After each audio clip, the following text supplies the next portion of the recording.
आपलं प्रेम आपली वाट पाहत असतं. साक्षी आणि सागरची खरी प्रेम कथा. तर मित्रांनो, साक्षी आणि सागर एकाच वर्गात होते. त्यांचं एक दुसऱ्यावर खूप प्रेम होतं, पण त्यांची एक दुसऱ्याला बोलायची हिंमत होत नव्हती. पण प्रेम खूपच होतं त्यांचं. तर मग एक दिवस साक्षीचा बड्डे असतो आणि सागरचा मित्र आकाश म्हणतो, यार सागर, तू हे ना आज तिला प्रपोज करून टाक. सागर म्हणतो, कसा करू यार, तिच्या मैत्रिणी तिला एकटं सोडतच नाही. मग सागरचा मित्र म्हणतो, आकाश म्हणतो, यार तू तिला लव्ह लेटर लिही आणि गिफ्टमध्ये देऊन टाक. मग सागर म्हणतो, हाव यार भावा, तेच करतो. मग सागर साक्षीसाठी लव्ह लेटर लिहितो आणि मग साक्षीला एका गिफ्टमध्ये देतो आणि म्हणतो, घरी गेल्यावर वाच आणि मला याचे उत्तर उद्या दे.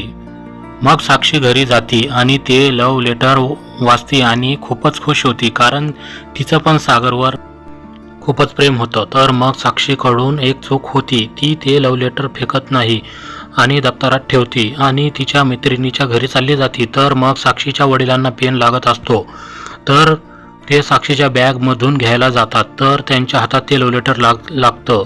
ते वाचून घेतात आणि साक्षी घरी येईपर्यंत दुसऱ्या शहरात राहायला जायची तयारी करतात. मग साक्षीची आई म्हणते, आपण त्या मुलाला समजून सांगू ना, समज आहे तो, ह्या वयात काही समजत नाही. मग साक्षीचे वडील म्हणतात, प्रेम तोच नाही करत, आपली साक्षी पण त्याच्यावर प्रेम करते. तिच्या वहीच्या मागच्या पानावर बघ काय लिहिले आहे. मग साक्षी घरी येते, तिला कोणीच काही म्हणत नाही आणि सगळे म्हणतात, साक्षी अर्जंट आवर, तुझ्या बाबांची दुसऱ्या शहरात बदली झाली आहे, आपल्याला अर्जंट जायचे आहे. मग साक्षी म्हणती, उद्याच्या दिवस तर थांबा. साक्षीच्या घरचे ऐकत नाही आणि लगेच दुसऱ्या शहरात शिफ्ट होतात.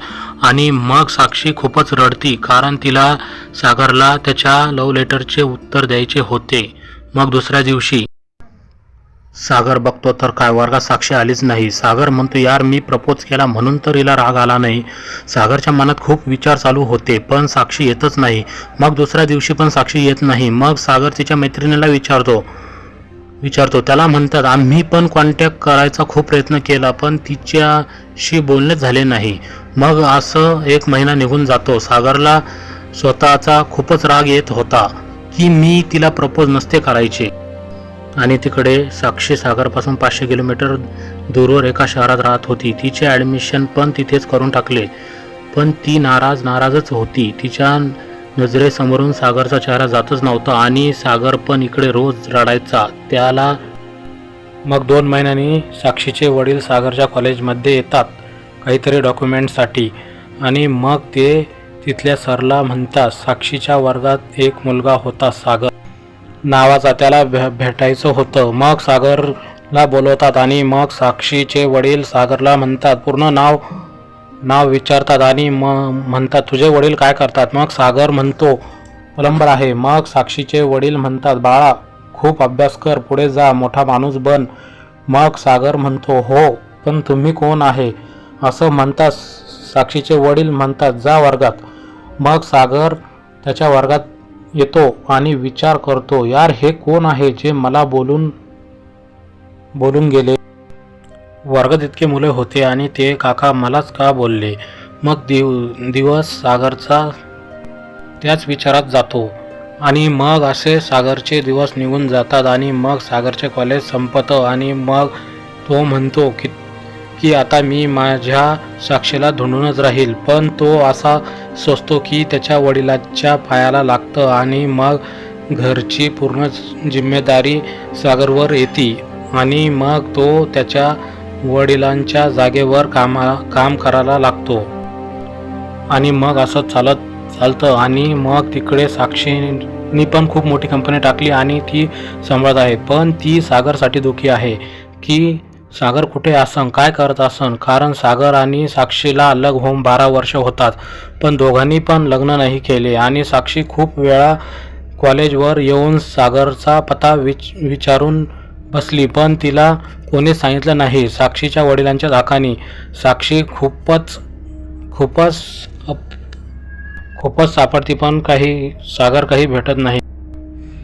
मग एक दिवस साक्षीच्या मामाच्या घरी कार्यक्रम असतो. तर साक्षीचे मामा हे सागर राहतो तिकडे राहत राहतात. तर मग साक्षी तिच्या जुन्या घरी येते आणि मग तिला तिच्या घराला बघून लहानपणीच्या आठवणी येतात आणि मग ती म्हणती, बिचारा सागर काय करत आसन, भेटून तरी जा म्हणा मला.